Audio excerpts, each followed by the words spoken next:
visiting a temple in India. And he's walking around, and the guy, welcome to our temple. He goes, well, what is this temple? It's the temple of love. What do you mean? We have here statues and paintings of the 74 different sexual positions that you can have. The guy goes, I'm from England. We only have one, man on top. He goes, we don't have that. Okay? So I suspect that when I go through this collection, some of you are going to go, you don't have that. All right? Now, how did I get involved in all these 03s? Okay, when as a teenager I made my bucket list of guns I wanted to own. My father had trained with the 03 when he joined the Army in 1939, so I wanted an 03. And my limited research at that time, which included a reprint of the Army Handbook, Technical Manual 9-1270, said that there are only 4. There's the 03, 03A1, 03A3, and the 03A4. I said, good, I only need 4 guns in my collection, and this will be easy, right? So the first gun I buy is an 03A1, which I'll explain in part 2, is a long story. When I was stationed in Texas, I ran into an 03A3, good. I get home, I got a job, I run up to Sarco, I get an 03, and I said, good, I'll spend the next 30, 40 years looking for the last one, the sniper, right? Well, you find out early as a collector that your biggest friends are widows who hate their husband's collection, and guys who are behind on alimony or child support. And I ran into a collector who was in category number 2. So he sells me his 03A4, then he calls me up a couple months later and sells me all his spare parts, stocks, barrels, bolts, everything in the world for an 03. All right? So I'm done. Then my friend Glenn goes, oh, do you have this book by Campbell, which came out around 1972 or so? No. Now I read this and realize it's more than just man on top. Okay, that has to be a problem. A couple years later, I win as a door prize, Brophy's book. Man, that tells you everything and anything you ever wanted to know about the 03. Okay? But then, Canfield came out with a nice, simple book. That's just it. This is a good, general book. Somebody came out with one on the 1903. Again, useful. But the most useful books, if you're going to mess with 03s, is, first of all, you're only going to buy one, get Joe Poyer's. This gives you so much good information on the 03. It's really, you're only going to buy one book. This is the one you want. The most useful book, and I don't think it's in print anymore, but I do see them at gun shows, is the Collectible 03 by J.C. Harrison. This is great if you're doing any kind of restoration work. It goes into detail what all the parts should be, what the marking should be, and it's nice drawings rather than blurry pictures. So, you know, if you get your hands on one of these, very useful for doing restoration.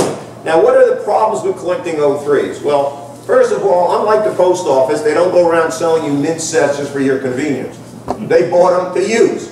To the point that rifle number 1 that left Springfield Armory was discovered in 1918 in the hand of a soldier in Europe.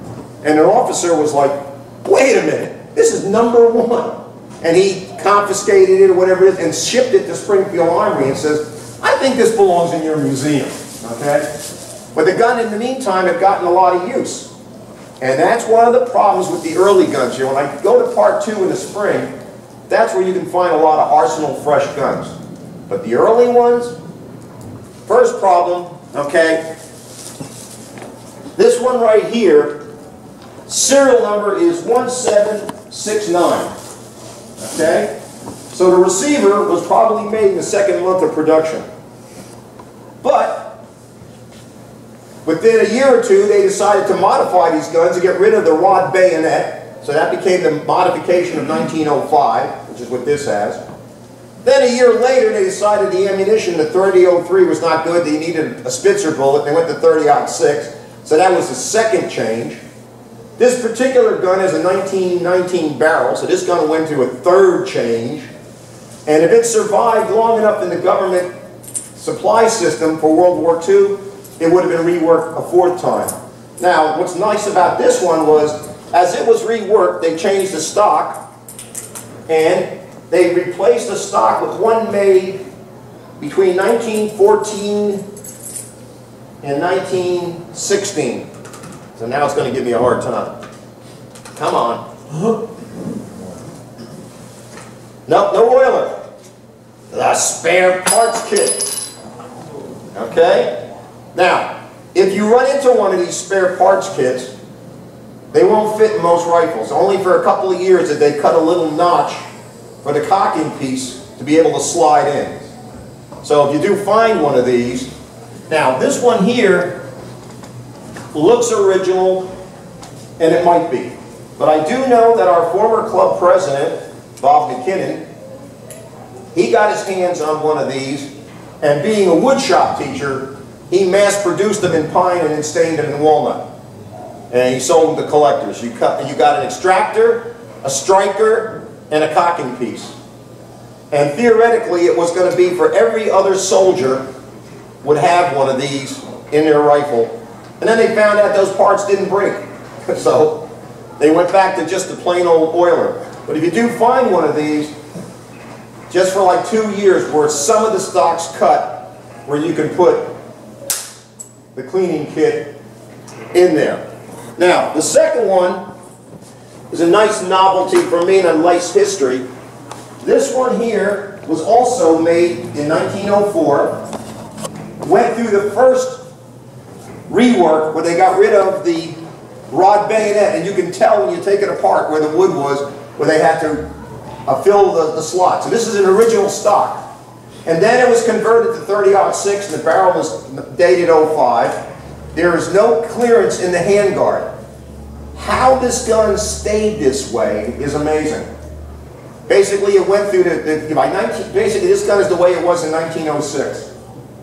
And I was just amazed when I ran into it. If I was going to sell it to you, I would tell you that the barrel is frosty. When I bought it, I told the guy it was pitted. A lot of scraping and cleaning, and I think I stopped all the active rust. But you can't put back what's gone. But this is an early Springfield that only went through the first 2 modifications and somehow escaped all the other changes that occurred. The next one is my pride and joy. For many years I was always told, buy the gun, don't buy the story. Don't buy the story, buy the gun. This was sitting at a table at the Fort Lee Arms Collectors. People were picking it up, looking at it, putting it down, picking it up, looking at it, putting it down, picking it up, putting it down. I walked over, picked it up, and the guy goes, you want the story? Yeah, why not? I got time to kill. He goes, my grandfather served with Pershing on the Mexican expedition in 1915. He was in the National Guard. As an officer, he was allowed to buy his rifle. So he bought this rifle, took it home, gave it to my father, or my father inherited it. And then I inherited it. And since it was a low number, I never shot it. This gun's been a safe queen for over 100 years. And what amazed me about it was it is all authentic right out of the arsenal, no changes, no updates, no replaced parts, nothing. It is the way a pre-war World War I, 03 was made in every way. And so they've taken it apart and gone through the books just the way it is. So this is an example. And what's nice about it is when the cartouche is clear and it was never boned. That was a habit that soldiers had where they would take a toothbrush handle, put linseed, run it back and forth so all the grain was smooth. In this way the rifle would like shine when you stood at, for a guard mount or anything else. This one probably had some linseed put on it and that was it. So it's almost arsenal fresh, so to speak. Now before some of you run over to get Governor Murphy and the state police on me, this magazine is not really a magazine, it's an extension and it only fits a manually operated rifle. It's a nice novelty. They've been around for a while. I remember in the 1960s a lot of gun shops had them in the box, so they were never really issued. What it does is it expands the capacity of this rifle from 5 rounds to 25 rounds. And it was designed for a special trench sprinkler that cantilevered up over the trench, and you had a periscope to sight through and something to operate the manual and pull the trigger, but you were way down in the trench. it didn't work. It was not really a successful idea. The magazines were put into storage, and for some reason, I think in the 50s or 60s, the government, somebody found them in the warehouse and they unloaded them. It's a novelty, okay? The trench magazine. The first ones to use a trench magazine were the Germans, and one of these days I'll bring in a Gewehr 98 that's equipped similar to this. But if you unsnap this, all the rounds would fly out. You can't carry a loaded magazine and snap it in. You still feed with the stripper clips. Now, during the expedition against Pancho Villa, they decided they might need a sniper rifle. The only scopes available in America in 1915 were Warner and Swazy. Before then, you got German optics, but with the war, you couldn't get them. So, the optics cost 4 times the price of the rifle. That was the big difference. And if you look at these optics, the quality is so low, and you realize how far we have advanced when it comes to sniper optics. The importance of this is this gun belonged to Harry Newell, club member. And for years, Harry wanted, he had a rifle that was in the right serial number range, which this one is, just for the record. I'm going to read it off because I'll explain in a minute. 662889. And he had this scope. I can find a number on it, which I can't right now. And he wanted him mounted. He had a mount. And a lot of gunsmiths just looked at him and said, no way. But they thought he was going to try to create a fake, send it off to Rock Island auction house or whatever. Well, he finally found somebody who would do it for him. But it's not an original. There were more of these scopes than there were rifles that had them. They were also mounted on a machine gun, the Benet machine gun, I think it's called. Anyway, I'm pointing this out because I suspect that 50 years from now, when all of us are gone, Rock Island Auction will have this gun, and only it'll come with a certificate of authenticity signed by Pershing and Woodrow Wilson that this was given to somebody in lieu of his Medal of Honor, okay? But he had this built. It's authentic style, but it's not an original Warner and Swazy. Now, you're going to see some of these in books with the 20-round extension magazine. All the photos I've seen of these rifles in actual use, they're just like this. But after the war, many years later, some collectors jazzed it up by putting a 20-round magazine on it and saying that's the way it was used. What's interesting is in the First World War, they actually set up a sniper school. And McBride, what's his first name? A rifleman goes to war. Yeah. Rifleman goes to war. Right. He was one of the instructors at the sniper school. And they were training them here in the States when the war ended. And for some reason, when World War II came along, they forgot all about the sniper school. In World War II, they didn't have a sniper school, or Korea. It doesn't come back till Vietnam. And then it's done in country, not here in the United States. But this was going to be the issued sniper rifle for the United States. And they had heard, stories coming out of Europe in 1915 about the value of snipers. So America wanted to have its own sniper rifle, and this was going to be the result. All right? Now, that one there. Let's see. Okay. All right. In finding World War I Springfield rifles that are still in pretty good original shape, look at the finish. If they're gray, they were refurbished for World War II. You got to find them in either blue or this black smooth finish. And this is the dust cover that was issued with the rifle. And finding World War I guns in good shape has been always a challenge. Because the reality was they were rode hard and put away wet. They needed them. The Marine Corps needed every 03 they could get their hands on. The Army only had enough of the 1st and 2nd Division. Most of the troops that went over came over with 1917 Enfields, because they just could not produce enough 03s to meet the needs. But if you're looking for one, if you see like a black-blue finish, it's probably a gun that didn't go through the World War II reconditioning or the post-war, which I'll get into when I do part 2. Now, one of the experimental guns that they started fooling around with, I'm thankful somebody brought one, so I forgot mine, was the Mark I, which is another variation. And you can always spot it by the hole. That was the one that you pulled the bolt out, you put a new bolt in, a magazine, and you had a semi-automatic rifle.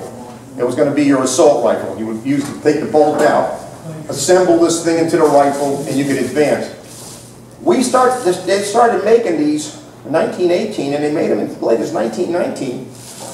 I guess in case for the next war, or if the war started up again. But the armistice was not an end to the war, it was an armistice, which is a ceasefire.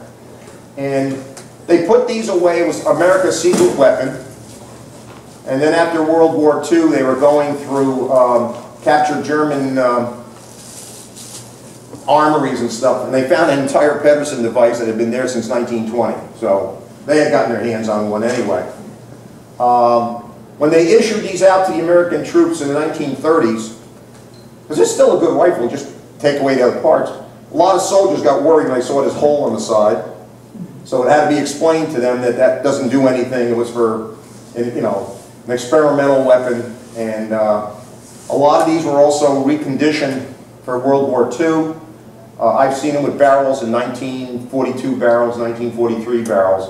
So they got a lot of use from the original. The original barrels are usually 1918, 1919, I think 1920. Why is it a 42 barrel? That one's got a 42 barrel, okay? And the stock's a replacement because the Mark I stock had a little wood removed on the side by the ejection port, and it had the finger grooves of a typical 03. But again, that's another variation you can worry about, is the Mark I. Now, when the war ended, what are you going to do with Springfield? There was an argument whether we should even make Springfields. For a while, the argument was we got all these 1917 Enfields. You know, we got a couple million of them. But they were made by private companies, Remington and Winchester. And they sort of said, no, we're going to stick with the 03 because the gravel bellies loved it. The gravel bellies were the target shooters. They loved the 03 because of its adjustable sights and everything else. So now came the question, do we really need to make a lot of Springfields between the war, or do we just close down the armory? We already closed down Rock Island. They closed down Rock Island, no more making weapons there. But then if there is a war, you know, how are you going to start up? You lucked out in World War I in that Remington and Winchester were making rifles for Britain. And all you did is change the caliber and you were back in business. But they're not making rifles for Britain. Rock Island Arsenal has been closed. You still got Springfield. How do you justify keeping Springfield open? And what they did was they continued to manufacture guns basically to keep a crew, a cadre, and the equipment going. And that's why this rifle here is sort of unusual. It was made in 1921 and is in very good shape, did not seem to go through a World War II reconditioning. But they were basically just baking them to keep alive the skills. So this is an 03, peacetime 03, made in 1921. Now, in collecting the guns, every now and then you're going to run into something and you're going to go, oh my God, it's a repair, it's built from parts or whatever. And for a while I thought the same thing. This one here is Rock Island, and the serial number is 389768, or maybe it's 33, okay. Now, the barrel is Springfield. Okay, it got repaired. No. Here's what happened.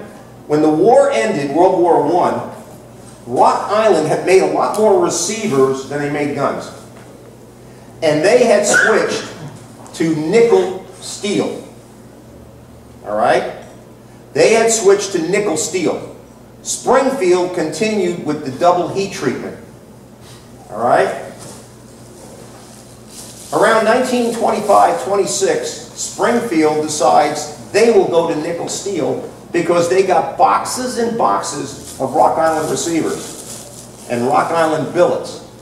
So what they did is they took the Rock Island receivers, they put new barrels on it, and there's 3 variations. This is the first variation. It says Rock Island, and it has a Rock Island serial number. The barrel was, I think, 1927, okay? So this gun left it that way. They found some that had Rock Island, but no serial number. Rather than continue the serial number range of Rock Island, they gave it a Springfield serial number.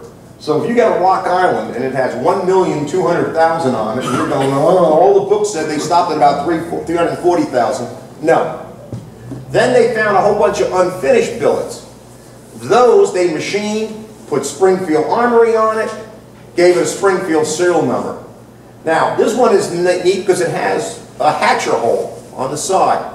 All right, Julian Hatcher was examining the accidents that had occurred with Springfields.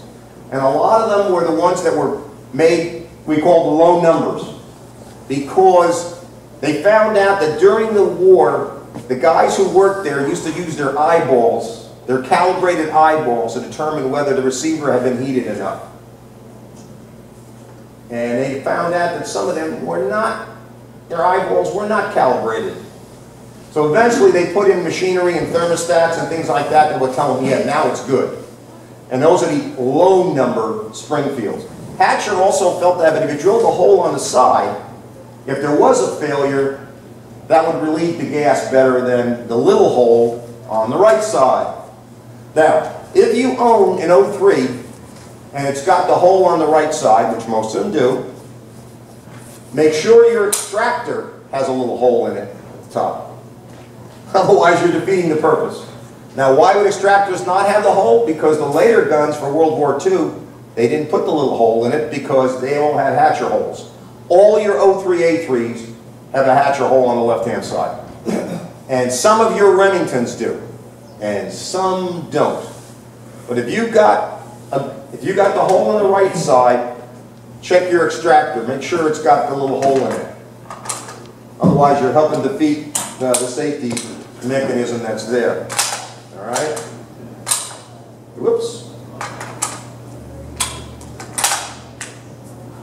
But this one here is not a parts gun, it's a Rock Island Springfield.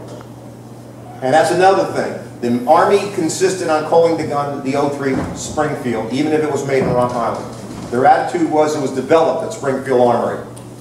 So if you got one of these, it's an 03 Springfield. The fact that it's made in Rock Island is not really relevant. Now, another way to justify running another way to justify keeping the armory open and operating was to make target guns. Like this 22, there's one on the table there. Okay, this is a Mark I. It was converted to Mark II. Most of them were. Finding one that's not. One of our members, Will Jones, has one that wasn't. And his is blued finish. This one here is Parkerized because it was rebuilt in the M2. But it's a nice little 22. It's heavy. But it had a pistol grip stock, which a lot of shooters liked, fell in love with. And here was the problem. If you went to Camp Perry, you were supposed to fire the service rifle. And the service rifle had a straight stock. So what they did is a gimmick. They declared the 03 with the pistol grip to be the new service rifle. But they never issued them to anybody. The only people who ever got them were people that were in the marksmanship units.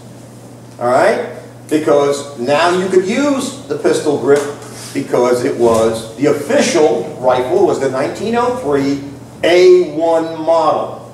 Okay? And if you run into one, okay, I have one here, but if you run into one and it has inspector marks and cartouche, that's the one that was actually made for the Army rifle teams. Most of them are going to be like this. Okay? Now, according to Springfield research, this receiver was issued to the United States Marine Corps Reserve. The barrel is star gauged. It has a sight protector made by it's made in Newark, isn't it?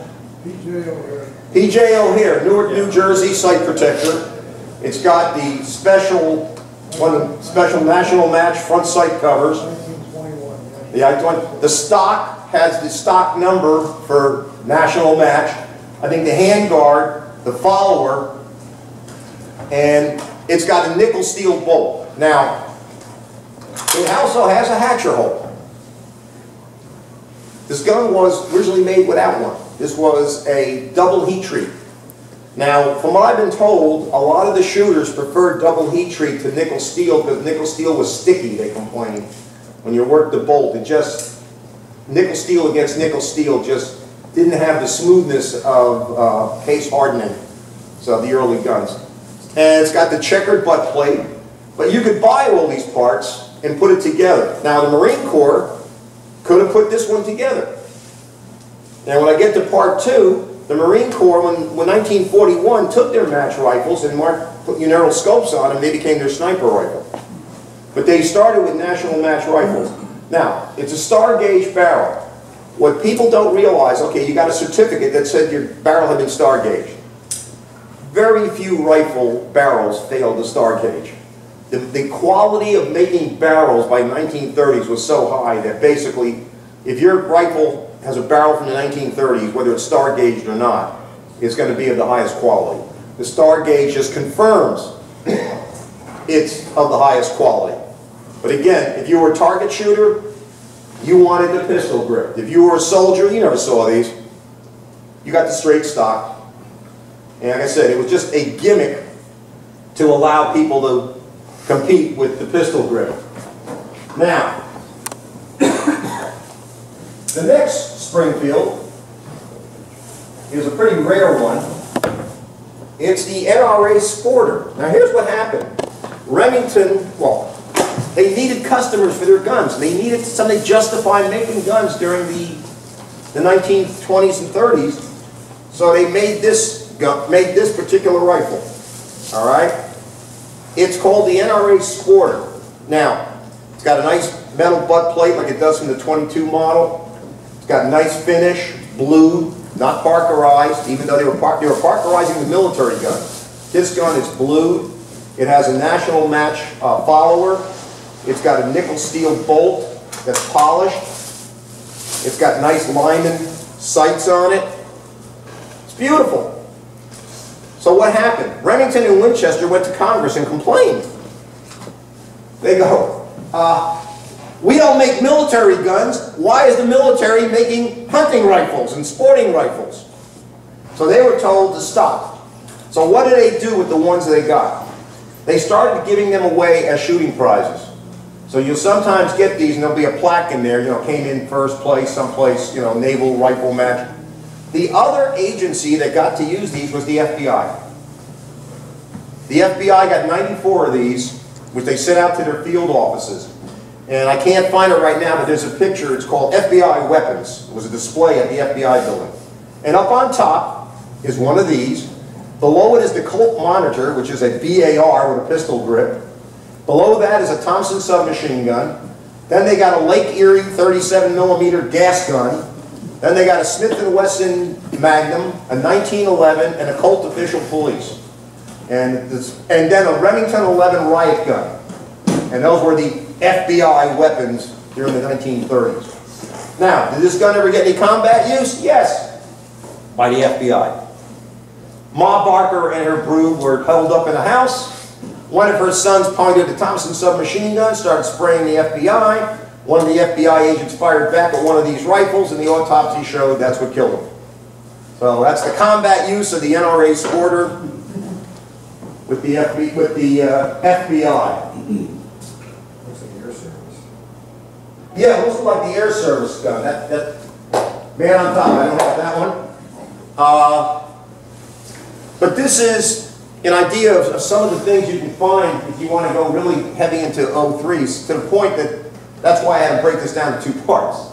Because back in spring, maybe in March or April, I'll do what happened after 1940 when theoretically Uncle Sam washed his hands of the 03. The last 03s were made, let's see, I got it right here. 1938, 1939, they made the last batch of 22,000 of them. And in 1936, they didn't make any because they were now retooling for the M1. So in 1939, production stopped. Now, the 03 was the standard rifle till 1936. It then became the substitute standard. If you didn't get an M1, you were going to get an 03. Okay? In 1944, it was what they call limited standard. Some places you could use it, they would still fix it, they would have parts for it. 1945, it's declared obsolete. That means we're not buying anymore, we're not giving them out anymore, and we'll only fix them with the parts we have on hand. And then, of course, in the 1950s, people started unloading them, the government started unloading them. One of our members has found, Steve's not here today, he got a relative's 03A3 with the papers from the CMP, DCM. And it was like $20.34. Yeah. For 15 bucks. Yeah, he got an 03A3.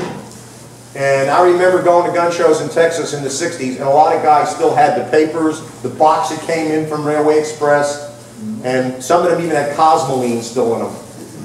John, you were around those days. What was the story? Yeah, it was, you could buy two grades. One was serviceable, the other was unserviceable. And the definition of unserviceable was may have been used or small, minor, non-functional part missing. And I got one for 14 bucks, had a scratch in the side. The other thing, in 1927, 28, 29, 30, the Arsenal made the international match rifles.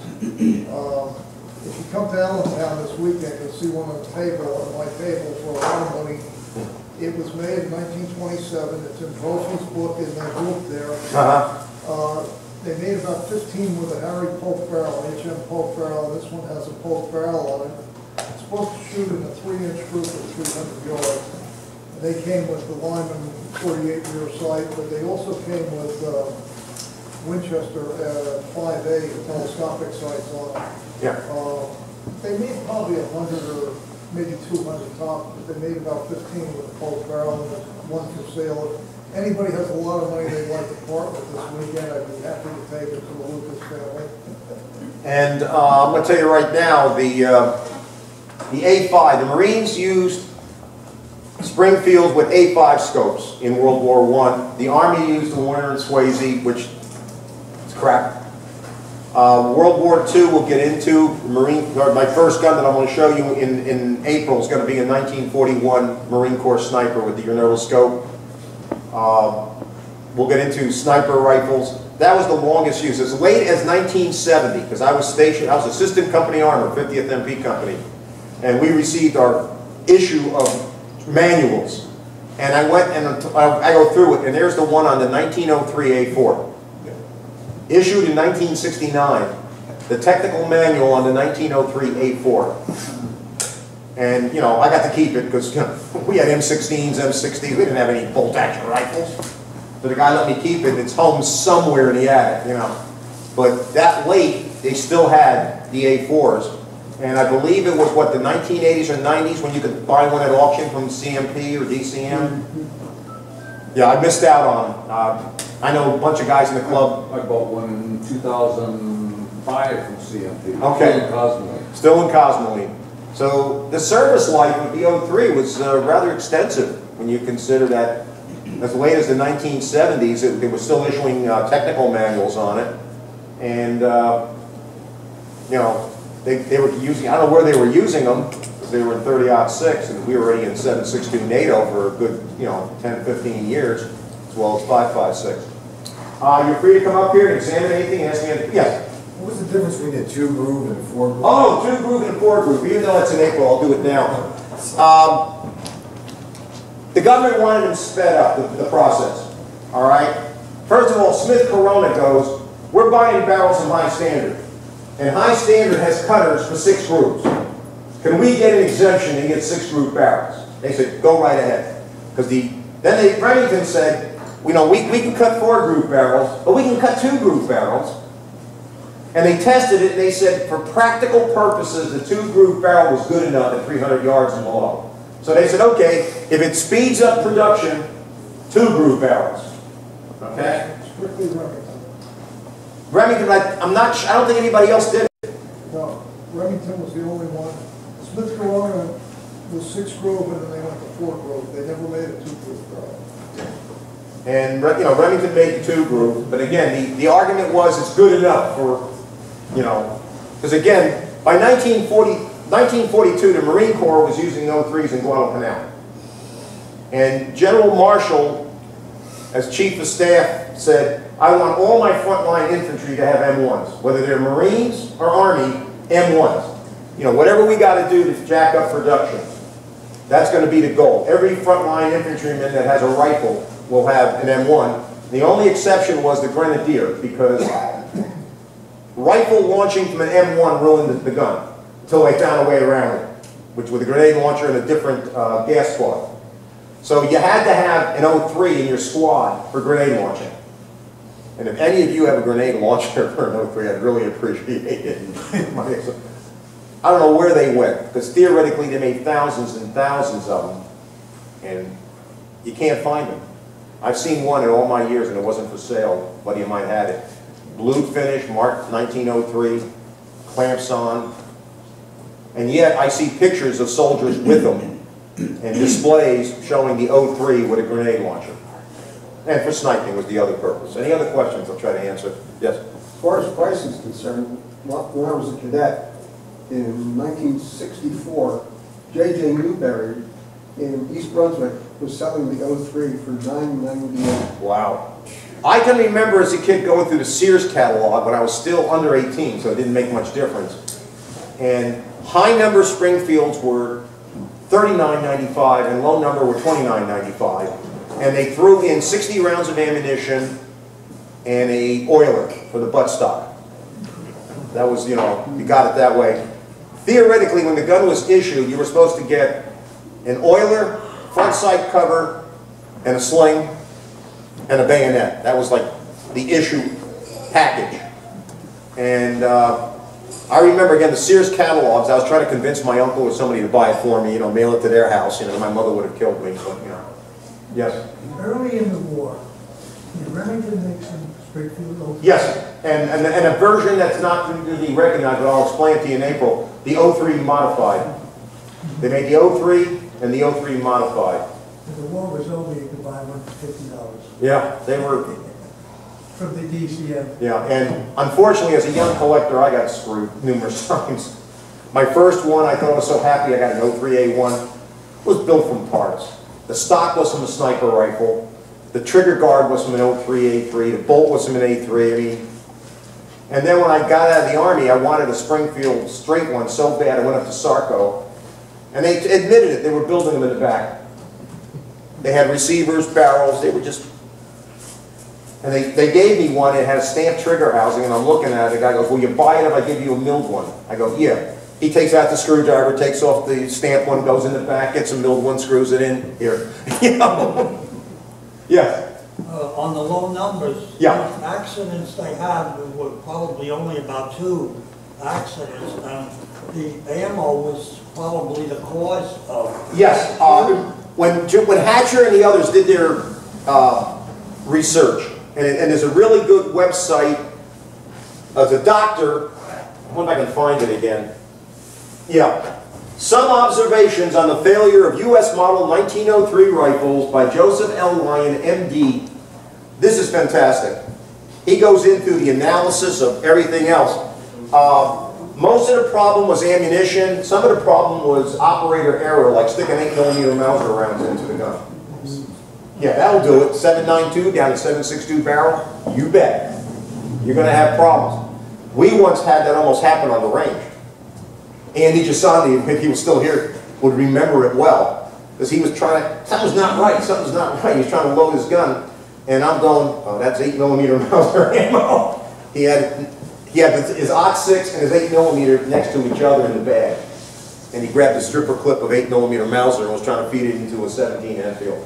Or an 03, I forget what it was. But we were like, uh-oh, no, that's not going to work. The low number, just so you know, the Marine Corps never pulled the low numbers out of service. The Navy never pulled them out of service. The Army never called for them to be brought back. As they arrived at Springfield Armory, they would unscrew the barrel, take the receiver, put it aside, and send out a high number.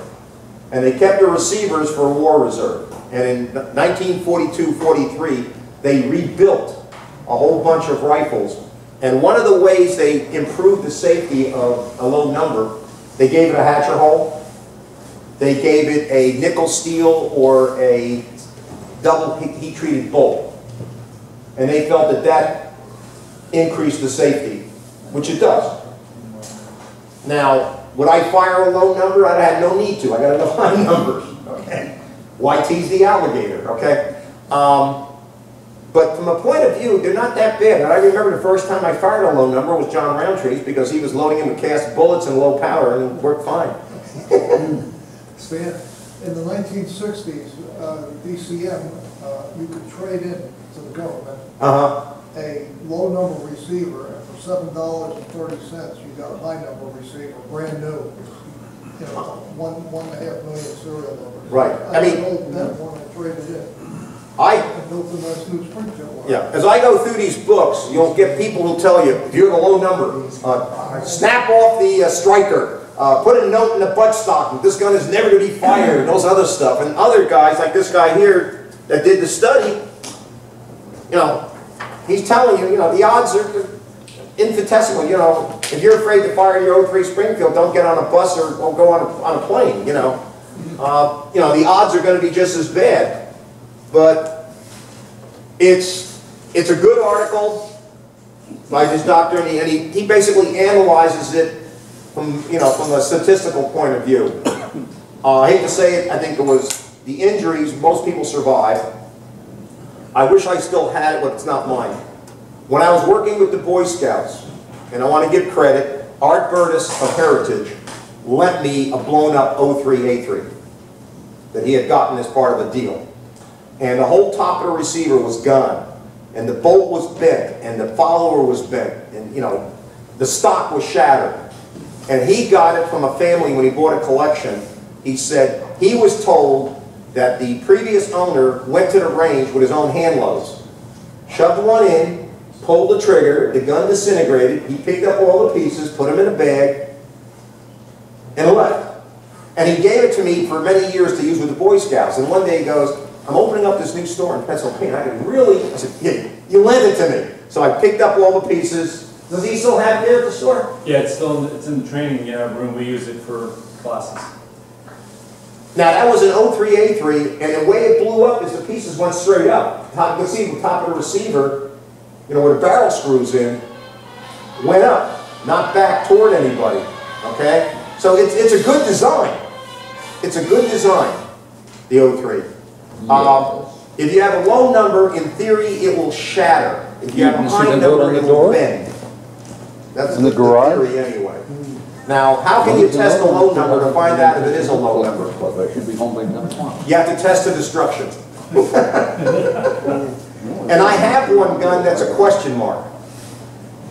Between, I think it's serial number 265 and 280 of Rock Island, they were making the guns the regular way, and they were doing the double heat treat. But they didn't signify which or which. Okay? And I have one gun that's in that mystery range. Is it it's either a high low number or a low high number. But it's Rock Island. It's, you know, it's got a Rock Island barrel, and I didn't bring it today, but that's my, is it a high number or is it a low number gun? Don't know, and yeah. One thing to point out too, the Marine Corps did modify a lot of their rifles with a large aperture rear sight, a slide, and a fixed front sight. Right, and if you find that, it's probably a Marine Corps. Probably a Marine Corps rifle. I was also told they stippled the butt plate on a lot of them. They stippled it. Now, on some of my rifles, I have Marine Corps front sight covers, which are hard to find now. They used to be fairly common.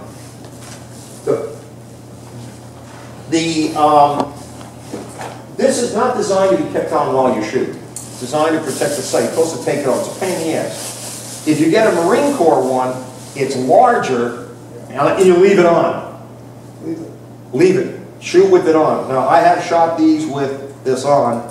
It does interfere with the sight picture, because it was never designed to be left on. It was designed to protect the front sight, you know, while it's being carried around or stored or whatever. Any other questions? Yes.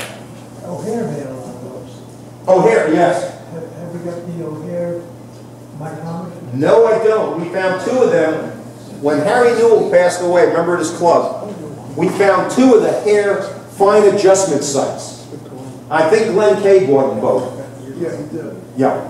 Where you mounted them on the hair, and then you could do like an 1/8 of a minute adjustment on height, like cranking it. Now, it all started in England originally in the 1870s, 1880s.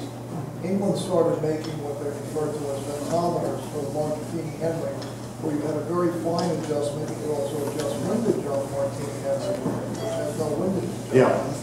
O'Hare saw those in 1895 or around 1900 in England. And he started importing an adjuster. And you'll find them, there's 3 types. I call them type 1, 2, and 3. Yeah. One that's marked the O'Hare, and it has made by A.G. Parker, England. The next one is marked O'Hare, made in England, with a vernier adjustment. The third one has it on the knob, and that's marked O'Hare in England. Then O'Hare had them made in this country. You'll find the round barrel one, and it has 1/4 minute clicks like a micrometer, and they work. I've proven that. You know, you want to come up an inch or 100 yards, 4 clicks, and you're up 1 inch right there.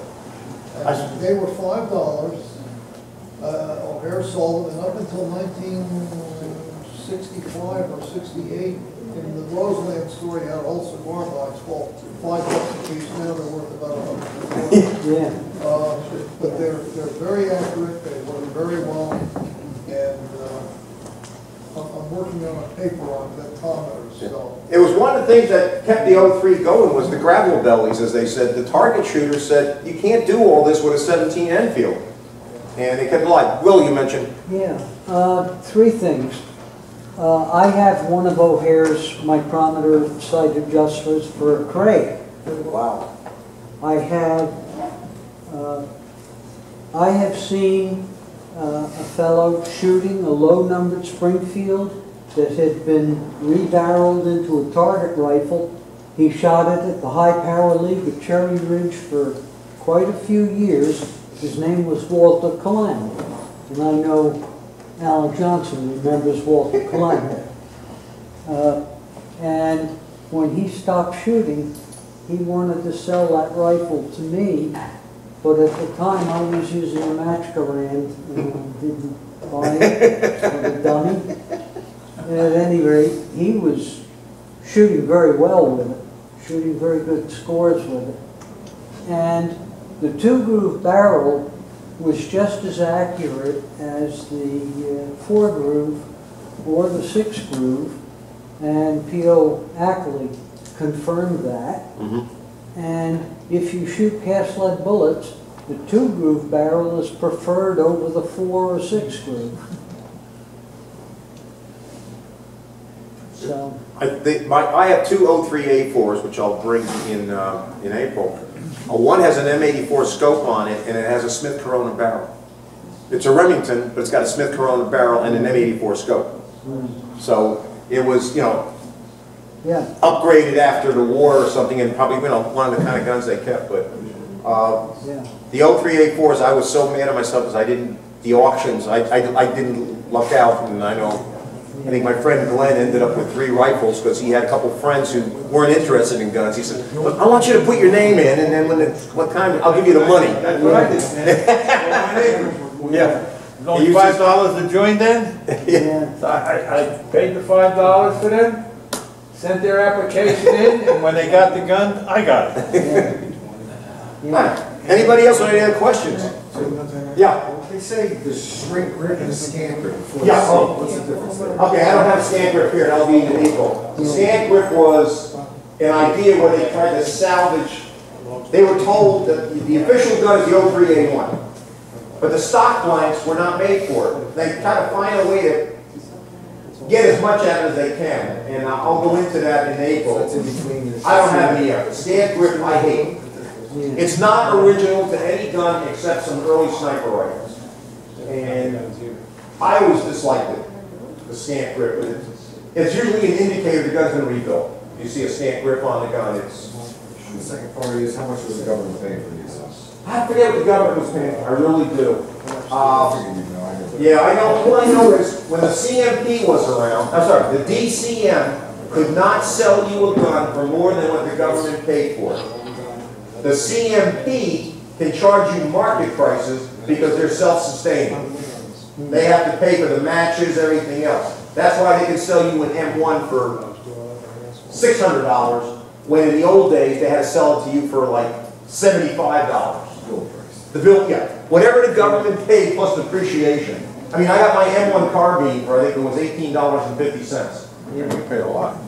Yeah. For $152 and The First World War. change. Sergeant York. Sergeant York, What yeah. gives the Four real carbines. history for behind, did he use a 1917 or? His unit used 1917s. He had managed to hang on to his 03. The unit was equipped with 17s, but he managed to hang on to an 03. But he disliked the peep sight. He liked open sights. That's what he was familiar with. And I know that argument's been back and forth for years, what he used. And the latest information seems to be he managed to get his hands on an 03 and keep it, but the unit was equipped with 17s. And what's very interesting was about 10 or 20 years ago, an archaeological team went to the site and found empty cases and everything else, because nothing else had ever been fought there during World War II. And they had a guy go and he found the clump of cartridges. He didn't necessarily get one shot, one kill all the time. But, you know, they found evidence, yeah. The number 4 Enfield was also made with 2-groove barrels in Canada. I It don't was 6 think, groove by Savage, I think. Was it Savage that made 6 groove? yeah, but the Canadian, what was the name of the Long Branch? Long Branch? They made their rifles in 2 grooves, and they work just as well as the British 4 and the Savage 6 groove. Yeah. Also, Long Branch made some with 5 groove because they were cutting barrels for the Bren gun, and they had the cutters. Yeah. And they asked permission, can we make some barrels 5 groove because we have the cutters for the Bren gun, and they would say, okay, yeah, it's, you know, no heartburn. And so what was funny last week, Will was at the British show last week and had a good time, but we all had a great time, but the guys from England and Europe got in touch with me ahead of time. And I said, what would you like to shoot? Assuming it was going to be British. Yeah. You know, I had Martini Henrys for 2 of the guys.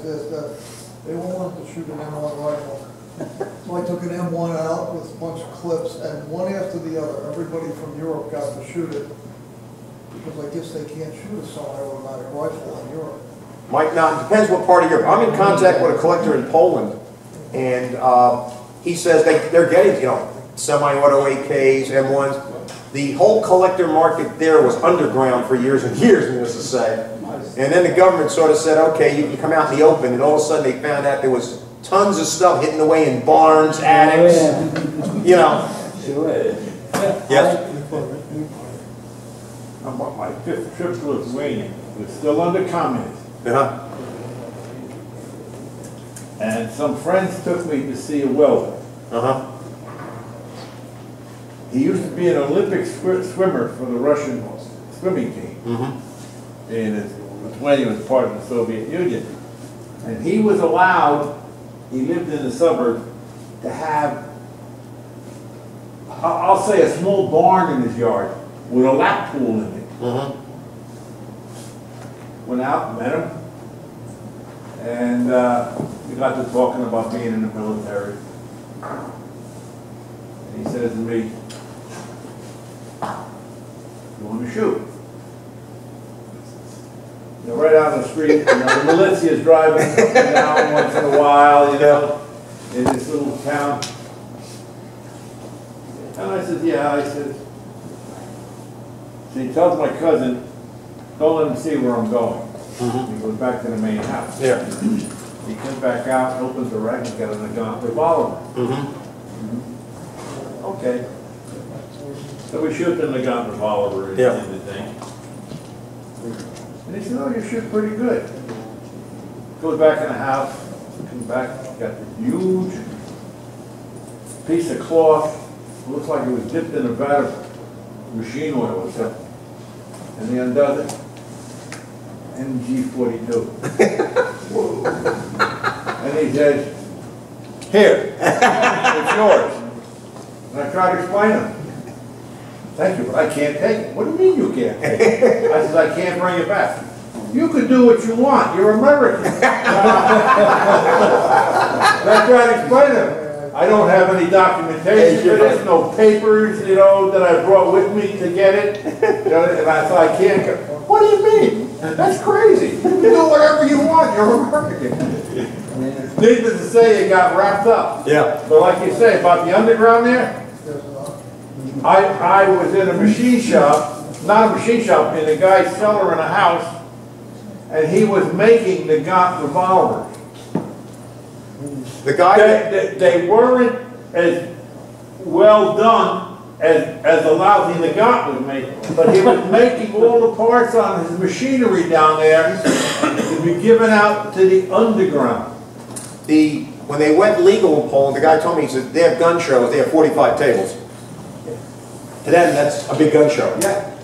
What would they do if they went to the, Oh, I know. 1,000 table show next to the show of shows? Yeah, I know. And Mosin Nagants, bolt action rifles, semi-autos. He said, oh, the thing is, you want an AR-15. They want AR-15s. That's the status gun to have in your collection is an AR-15.